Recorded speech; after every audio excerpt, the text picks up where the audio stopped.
Holy crap. Glass Cannon Musket hits hard. I mean, I've tried this build before, but I didn't commit to putting proper gear together. I just got the damage up there, but didn't do any of the survivability portion of it. And this build is crazy fun to play. I'll be honest, I didn't think I would like it this much. Also, my aim is not very good, so I was really concerned about how that would affect me playing a Glass Cannon Musket build. But man, I went from having really good fights to really bad fights where I would blow up instantly. Needless to say, because I hit so hard and I was so squishy, I would either kill my opponent super quick or they would kill me super quick. Now, I can definitely see the allure of this build if you have good aim and if you practice up playing a build like this. You can be absolutely terrifying to opponents. So yeah, I've got a few clips where we did it right and it actually turned out pretty good. Of course, there is a breakdown of the build at the end of the video and a link down below if you want to see a written guide to this build. So let's get into that PvP commentary. Already, we've gotten a kill off on that first player. This sword and shield player comes jumping at me and we just counter right away with flurry, and look at the crazy damage we put into him just right away. This guy steps on the trap. We get him with the power shot. He takes a ton of damage. And these fights, they just go so fast. Everybody already very low on health. And there he walks again into my flurry. We do the light attack evade afterwards. And he just goes down super quick. This guy goes for his blast shot. He ends up missing me. He goes for his greatsword swing. And we just flurry in his face.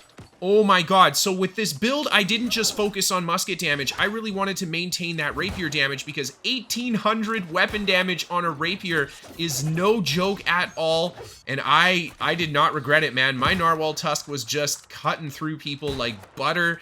And then the musket shots too. Just everything this build does hits so freaking hard. And I was actually genuinely surprised at how good it was at staying alive in some of these situations. I feel like, you know, the sword and shield stun lock combo into the upheaval, that really sucked to fight. And I think no matter what builds you're playing, that one's going to be tough to deal with. But that was basically the only thing that was really terrifying on this build. Now, I did get a free-for-all PvP clip while I was out getting my coconut, and this was one of the first fights that I actually had on this Glass Cannon Musket, so I was just kind of getting the hang of it here. And look at the damage. This poor guy steps in the trap. We hit him with a power shot, and you can't see because I turned my camera around, but he went down to the dots, and just like that, one player hit the ground.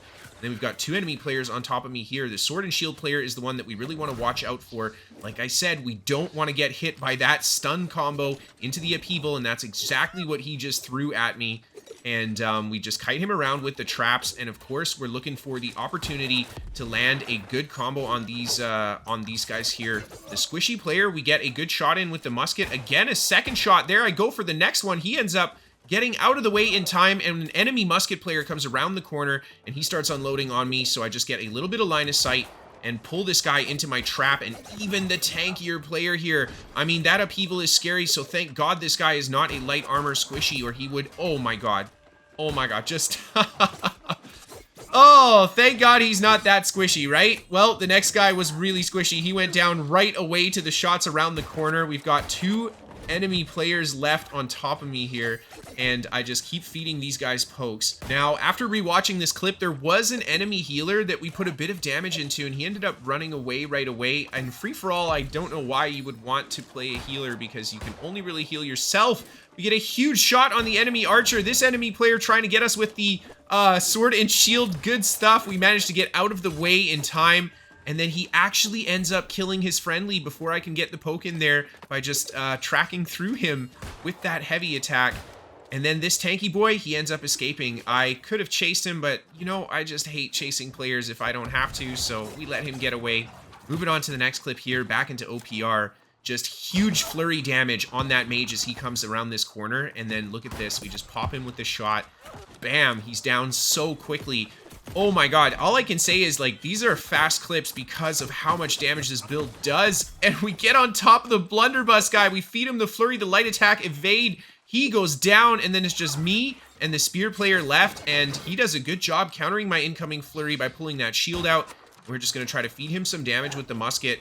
And yeah, we got to be careful. That sword and shield, man, they can get us with those big combos. The spear as well. There you see we get knocked down, and the fireball connects from a mage from behind, and we take a crazy amount of damage. And that's how squishy we are on a build like this. We got to be really careful really fast too, so that when that stuff comes and hits you, you are ready for it. And there I throw the trap down. I get him with the trap. Beautiful placement. And I shoot him with the musket shot. He tries to go for the execute. We hit him with big damage on the flurry and the flesh through to finish him off. Holy crap, man. This build was literally just taking players from 100 to 0 within the course of a couple seconds. And then we just keep on the pressure on the Sword and Shield Spear player. I thought I had dodged out of that in time. It started the dodge animation, but the spear ended up just pulling me into it, and I still get hit by it and go down. But the enemy player here, he pops his ultimate to heal up, and we've got another enemy Sword and Shield player. We put the first shot into him. He almost dies from it, and we go for the flurry, and they actually kill me at the end of the flurry, but we almost took down the player that just came into the fight literally right away. And again, the next fight here, as soon as this guy steps in the trap, we hit him with the power shot, we go for the flesh through, and his hatchet passive ends up saving him.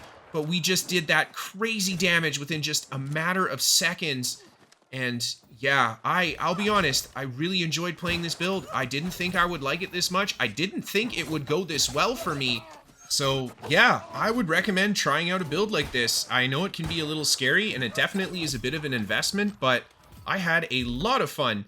So taking a look at the build here, we've got 300 dex, 350 intel. This is the way to go for Glass Cannon Musket because of those big base damage increase passives that we get at the end of the intel tree. If you go dex higher than intel, you get a little bit more weapon damage, but net, you're getting quite a bit more damage with this kind of a setup. And then you can see I've got 26 in con, and if we had a fully max build, we could also have the 25 in focus here too for the cooldown reduction.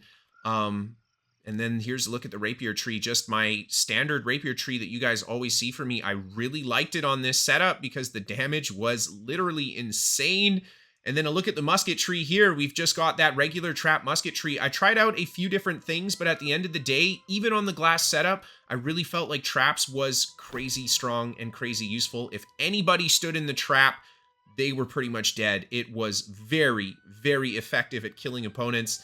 And then the weapons are a little weird here. We've got the Narwhal Tusk because I really wanted to preserve Rapier damage. We could have gone for the finisher with another musket, but I don't have a nice 725 musket, so I was forced to go for the Narwhal Tusk plus Shrapnel. And Shrapnel is not the best musket, but as a 725 musket goes, it's one of the easiest ones to get, and it has really good perks for a 725. The downside is that, of course, you can't run finisher with Shrapnel. We've got the Old Crown. I'll talk about this when we look at the resists, but I really liked the Old Crown on a build like this, giving plus 10 to all your stats. The top here having Vital Synergy, I think for any PvP build is a really good option. Then we've got Hasted Vigor, Refreshing, and we've got a few Shirking Heals on this build. The Shirking Heals I actually liked having, but I feel like on a build like this, it's not the most amazing perk. Maybe going for more Enchanted Ward and something like that would be a little better. Accelerating Traps, though, we definitely wanted to have for that additional movement speed on traps. And then the Amulet, I switched back to the Health Divine and Stamina Recovery Amulet because we are just stacking that nature damage in the Rune Glass Gems and the nature damage on the ring here. This build can very easily hit Empower Cap with the Musket. The Rapier can get pretty close, but not quite at Empower Cap. And then Endless Thirst, just such a powerful artifact for any build this patch. I would highly recommend doing it. You just cycle between your two potions of choice. I was still using the regen and the burst regen, and I felt like this was great. Maybe a healing potion isn't a bad idea for the burst heal because we don't have a lot of health anyway. And then taking a look at the resists here, thanks to that Old Crown, we just get a ton of resists across the board. And I felt like that came in really handy on such a squishy build. There you go, guys. That's the build. Thank you for watching, and I'll see you next time.